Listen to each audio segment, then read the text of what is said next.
Okay, this will be the lecture for Chapter 21, Electric Charge and Electric Field. Just a warning, there's going to be a lot of equations in this particular chapter, so heads up, have a drink. And also, this is where staying awake in calculus class is going to start to pay dividends because we'll actually be using some of it. We'll be talking about electric charge, so positive charges and negative charges, and how charge is conserved. How do we charge objects up? Talk about electric force between positives and negatives using essentially what's called Coulombs Law. We'll make a distinction between the electric force and the electric field. We'll start to calculate an electric field due to many charges. This is where calculus is going to start coming into play. Try to visualize and interpret them, and I'll touch very briefly, but not a whole lot, on electric dipoles. So why do we care about electrical fields and electricity just kind of in general? Well, water, for example, is very important for life. It's got some important electrical properties that essentially makes it a solvent for biological molecules. In a much more interesting to a physicist sense is this is going to really begin our study of electromagnetism. Starting with electricity, we'll talk about magnetism next, and then we're going to marry the two of them. And electromagnetism is one of the four fundamental forces. We've talked about the gravitational force in 241. This is a very important force. So let's start by taking a look at the electric charge and electric fields. So let's talk briefly about some experiments in electrostatics. Pretty much, as people were trying to figure out what we take for advantage right now when we talk about electrical charge, they would conduct brief little experiments where, for example, we might have two plastic rods, or what they would use back in the day would be amber, and these two plastic rods are going to have no attraction or repulsion away from each other. There will be no interaction between the two unless you take that one and you smack it up against the other one, but we want to talk about electricity here. Now, you take these plastic rods, or these amber rods, and you rub them with fur, and you find out that these two guys are going to repel each other. Do the same thing with a glass rod. No force of attraction or repulsion between the two. You rub them now with silk, and these two rods are going to feel a force of repulsion away from each other. Now, the interesting thing is if you take the plastic rod from over here, put it right there, and you take the glass rod from right here, is there's going to be a force of attraction between the two. Similarly, there's going to be a force of attraction between the plastic rod and the force and the fur that you rubbed it with, and the glass rod and the silk that you rubbed it with. So the book's gone ahead and it's put some positives and negatives on here. Really, that's just kind of our definition of, we know that one of these is going to have something associated with it. The other one's going to have something else associated with it, and they're really kind of related, and so we ended up naming them positive and negative. So here we would say that the plastic rod picks up a net negative charge, therefore the fur that rubbed it must have a net positive charge. Charge is going to be conserved here. Similarly with the glass rod, it's going to pick up a net positive charge. It's going to leave the silk with a net negative charge. And we know that essentially opposites are going to attract, likes are going to repel each other. So here we would say two positive charges or two negative charges are naturally going to repel its own positive or negative, and a positive charge and a negative charge will attract each other. It turns out that we can also talk about charge and the structure of matter by looking at the basic building block of essentially anything that we interact with, the atom. We know that the atom is going to be made up of three components. First, an electron is going to have a net negative charge. Secondly, a proton is going to have a net positive charge. And lastly, something called a neutron that's going to have a net negative charge. Now, the structure of an atom is such that most of its volume is occupied by the electrons. Most of the mass, however, is concentrated in a very, very, very dense nucleus. This nucleus is made up of the positively charged protons and these neutrons, and again, very tiny, very dense. It's going to have a net positive charge because all of the positively charged protons exist inside of this nucleus. The electrons have a net negative charge, kind of that little little minus symbol right there. And you can kind of think of these guys out here in what we call electron shells, and these guys are more or less just kind of whipping around the nucleus, and they experience a force of attraction towards the nucleus that is due to the fact that they're negative and the nucleus has a net positive charge. So the electrical attraction is going to hold the atom together. You may be asking yourself, wait a minute, now I have a bunch of positively charged entities here in my nucleus. They're going to all feel a force of repulsion away from each other, and yes, they are. The key to it, however, are these neutrons, which when they're bound with the protons is going to create a force that's even stronger than this force of repulsion that is due to electrostatics. It's actually the nuclear strong force, and we'll save that for a modern physics class.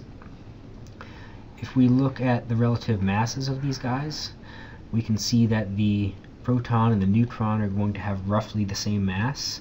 The electron is going to have 1,000 times less mass than the proton or the neutron. The proton is going to have a net positive charge, neutron is going to have no charge associated with it, and the electron is going to have negative charge associated with it. How much charge? Well, the amount of charge is often shown by this symbol right here, Q, and the charge of an electron is going to be the same magnitude as the charge of a proton, and it's going to be 1.602 times 10 to the negative 19th. The unit for charge is going to be a coulomb, shown by a capital C, C-O-U-L-M-B. So a proton is going to have a positive 1.602, and a electron is going to have a negative 1.602 times 10 to the negative 19th coulombs.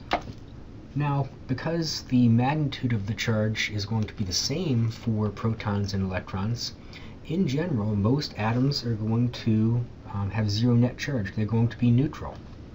If we look at an atom and we say it's going to have 3 protons, that is going to tell us what element we're looking at. The number of protons is going to determine the element. So in this case, it's going to be lithium. We have 3 protons, we also have 3 electrons, and in general, this whole entity called a lithium atom is going to have 0 net charge. The number of protons is going to equal the number of electrons. We might say that an atom is going to be a positive ion if it's missing one of its electrons. Take a look at this guy, this lithium right here. It has still the 3 protons that make it a lithium ion, but it's missing one of the electrons. So we're going to say that it's a positive ion. You might see it written as lithium with a little plus guy right there. That means that it's missing an electron. Same thing with a negative ion. There's going to be an extra electron hanging out in one of the electron shells. So we have a negative lithium ion, often written as such. So I've already mentioned this. The proton and the electron are going to have the same magnitude charge, and this magnitude is going to be 1.602 times 10 to the negative 19th coulombs. So you've seen that a second time now. You're probably going to be seeing that quite a bit. This is actually a natural unit of charge. It's based on an atom. We might also call this a quantized unit of charge. It's going to be a single natural unit of charge. And if you think about it, charge is going to be conserved. If you have a system and this system is isolated, there's going to be a couple of positive guys in here, a couple of negative guys in here. If this is a closed system, then the sum of all those charges must be equal to a constant.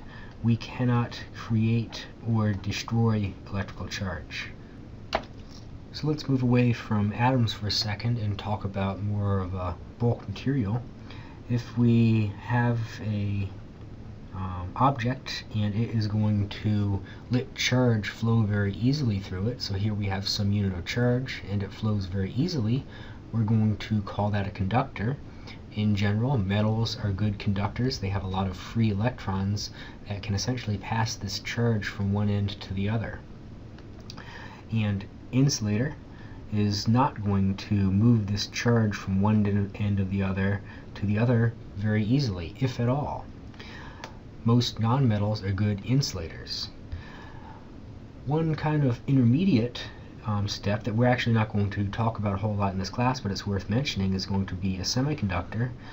These are going to be both good conductors and good insulators, but the key difference is that it's going to depend on an external factor.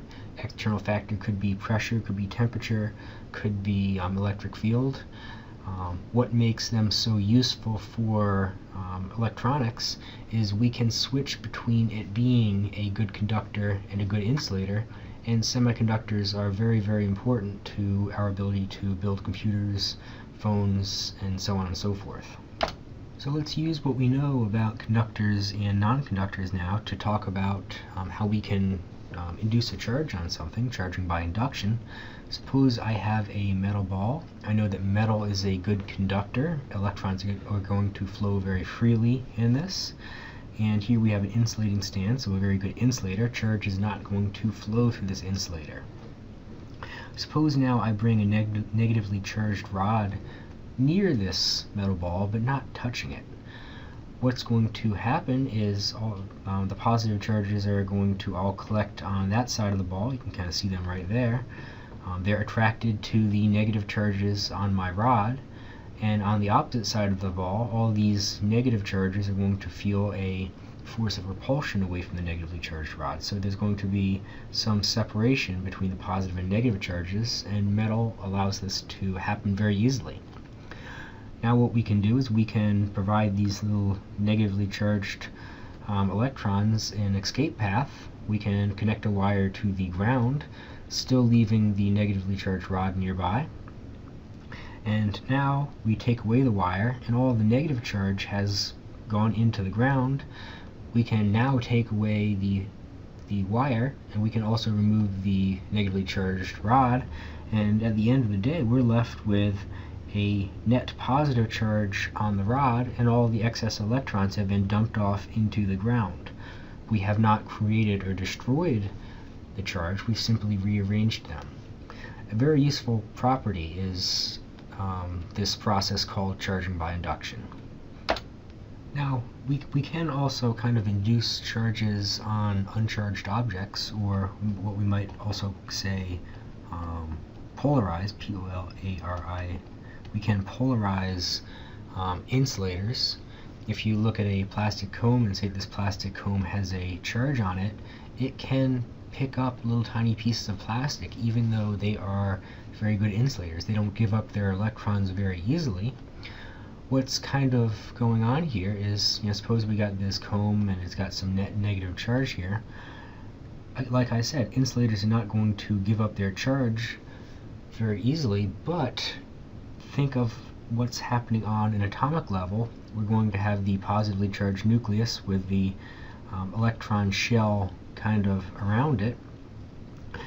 We can bring in a negatively charged comb, and what that's going to do is there's going to be a shift where the negatively charged electrons are going to tend to hang out more further away from the comb than the positively charged nucleus, and so we can get the atomic structure of the plastic on an atomic level looking kind of like this, where each one of these little plus minuses is going to be one tiny little atom inside of the comb, and they've rearranged themselves such that there's a net positive charge closer to the comb than there is net negative charge. All the electrons have moved in their cloud further away from the comb, and we can attract a neutral object. The plastic still has a net zero charge. Same type of thing if we do that with bringing in a positive comb. In that case, all the electrons are going to rush to one side and all the protons are going to rush to the other side of the atom. Okay, now it's about time to stop beating around the bush and start putting some equations up on the slides here. We'll start with Coulombs Law. Very, very, very important equation. Make sure you star it. Coulombs Law describes the electrical force between 2 point charges. So here we have a point charge Q1, point charge Q2. Again, Q represents how much charge an object has. And what Coulombs Law says is that the force between 2 point object is going to be proportional to, that's that K guy, the charge on one object multiplied by the charge on the other object divided by the square of the distance between them. It looks very similar to Newton's law of gravitation. Keep in mind that this K parameter right there is going to have a value of 9 times 10 to the 9th, and it's going to have a units of Newton's meters squared per Coulomb squared. We can also write this rewriting K using the permeability of free space. I tend not to use this one very much because I get tired of writing 1 over 4 pi epsilon naught everywhere. You're welcome to use that and look up the value for epsilon naught in the book. The way that it's written right here is it's actually written with a magnitude right there. What that's saying is we know that we can figure out what the direction of the force is by knowing that charges of the same sign are going to repel, charges of opposite sign are going to attract. So rather than worry about negative signs, it's pretty much easier just to take the absolute value here, figure out the magnitude of F, then use what we know about physics to figure out the direction. The force is going to be exerted from one onto the other, and it's going to occur more or less in the line that's represented by the radius in between them. It's going to act on that line. And lastly, much like the gravitational force, we can see here that this positive charge is going to exert a force on this positive charge, and similarly this positive charge right here, Q2, is going to exert a force on Q1. This figure right here shows how we can use a torsion balance to measure the electrical forces between point charges. Essentially, you have some pith balls with some positive charge in there, and you bring in a negatively charged ball, and you read on the scale how far the positively charged ball moves, and that tells you something about the force as well as the distance in between them. Kind of an interesting side note is example 21.1, where we're taking a look at the ratio of the electric force to the gravitational force. Electrical force is going to be Q squared divided by R squared for two objects that have the same charge. Charge is going to be written right there. Gravitational force is going to be big G. Say these objects have the same mass. It's going to be the mass you see written right there, divided by the radius squared. You can see how the radius is going to go away, and we're left with the masses as well as these constants. It turns out this is going to be 3.1 times 10 to the 35th, this ratio of forces right there. What that's saying is the electric force is going to be 10 to the 35 times stronger than the gravitational force. So it's kind of this is actually quite a strong force compared to the gravitational force. So let's do a quick little example following 21.1. We have two charges, and here I have written down the charge and the distance of separation between them. We know that the force is going to be equal to, or the magnitude of the force is going to be equal to that constant K multiplied by the absolute value of Q1 multiplied by Q2 divided by the distance squared in between them. I know that the K is going to be 9 times 10 to the 9th. It's got some units associated with it. The charge is going to be 25 times 10 to the negative 9th coulombs. SI unit for charge is going to be coulombs, so always need to convert back to that. So negative 75 times 10 to the negative 9th coulombs. Make sure I take the absolute value of that product. And then the distance of separation is 0.03. It's going to be quantity squared. And the force is going to be 0.019 newtons.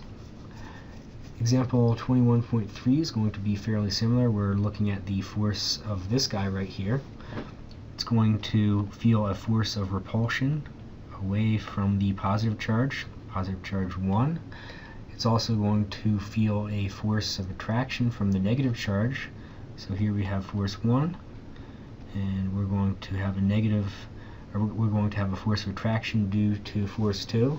And essentially what we would do is we would do what I did up here for each one of those two guys, and then subtract them, because we know from physics that they're in different directions.